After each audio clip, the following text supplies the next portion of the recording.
Hello people, welcome to me have vlogs. Sunday మార్నింగే ready అయ్యి మేము ఎక్కడికి వెళ్తున్నామో తెలుసా? శివరాత్రి అయిపోయాక మా విలేజ్లో జాతర జరుగుతుంది. ఈ ఇయర్ 28th నుంచి స్టార్ట్ అయ్యి 5th వరకు అవుతుంది. అక్కడికే స్టార్ట్ అయ్యాం.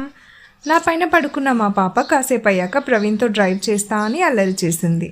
మేము ఎప్పుడు విలేజ్కి వెళ్ళినా పర్ఫెక్ట్ సింక్ అయ్యే సాంగ్ రేడియోలో ఖచ్చితంగా వస్తుంది. ఇంటికి రీచ్ అయ్యాక టెంపుల్కి వెళ్ళి కొబ్బరికాయ కొట్టి వచ్చేసాం. ఇంకా కంప్లీట్ జాతర స్టార్ట్ అవ్వలేదు. 2 days అయ్యాక ఇక్కడ అన్ని షాప్స్ పెడతారు, బట్ అప్పుడు మాకు హాలిడే ఉండదు. సో అందుకే వెళ్ళాము సండే. అండ్ దర్శనం చేసుకున్నాం. గర్భగుడి లోపలికి వెళ్ళి మొక్కుకున్నాం. విహా 3 months ఉన్నప్పుడు ఇలా లోపలికి వచ్చి అంతా క్లీన్ చేసి అభిషేకం చేసాం.